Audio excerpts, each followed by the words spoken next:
Hi friends, তোমার সবাই কেমন আছো? দেখো আজকে আমি কি রান্না করব নিয়ে চলে এলাম তোমাদের সামনে। দেখো আমি চিকেনটা রান্না করব।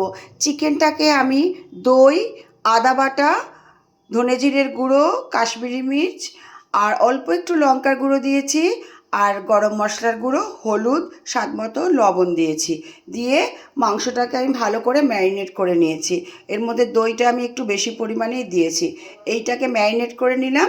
এবার বাদবাকি মশলা ভেজে কষিয়ে নিয়ে রান্না করব, সেটা তোমাদের সঙ্গে নিয়ে রান্নাটা শুরু করব। চলো রান্নাটা শুরু করা যাক।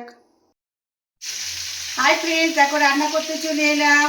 এই দেখো আমি চিকেন রান্না করব, তার জন্য আমি পেঁপেটা আর আলুটাকে দেখো ভেজে নিচ্ছি। আর চিকেনটাকে আমি ম্যারিনেট করে রেখেছি, অবশ্যই তোমাদের দেখাবো। এই যে আলু আর পেঁপেটা আমি ভেজে নিলাম। এবারে আমি এর মধ্যে পেঁয়াজ দিয়ে দেব। পেঁয়াজ, টমেটো আর রসুন আমি ভেজে নিলাম। এবারে দেখো এই যে আমি চিকেনটা যে ম্যারিনেট করে রেখেছি এর মধ্যে আমি এখন দিয়ে দেব। এবার এটাকে এর মধ্যে আমি দিয়ে দিলাম। দেখো বন্ধুরা, আমি যে পেঁপে আর আলুটা ভেজে রেখেছি, আমি পেঁপেগুলোকে এর মধ্যে দিয়ে দেবো, কারণ পেঁপেটা তো একটু শক্ত হয়, তাহলে ভালো করে কষতে কষতে আমার পেঁপেটা সিদ্ধ হয়ে যাবে। আলুটা আমি আরেকটু পরে দেব। ব্যাস, এবার এটাকে আমি ভালো করে কষাবো। চিকেনটা আমার কষানো হয়ে গেছে। আমি কিন্তু এর মধ্যে এখনো একটুও জল দিইনি বন্ধুরা।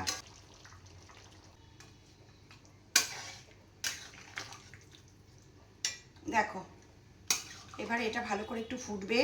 মাংসটা, চিকেনটা একটু সেদ্ধ হতে হবে বলো। কষানোতে অর্ধেকটার বেশি সেদ্ধ হয়ে গেছে, তাই না বন্ধুরা?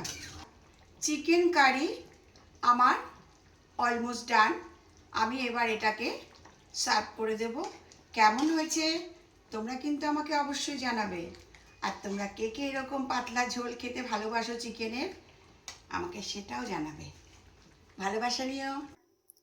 চিকেন কারি রান্না করে আমি বাটিতে সার্ভ করে দিয়েছি। ভিডিওটা যদি তোমাদের ভালো লাগে একটা লাইক কমেন্ট করো।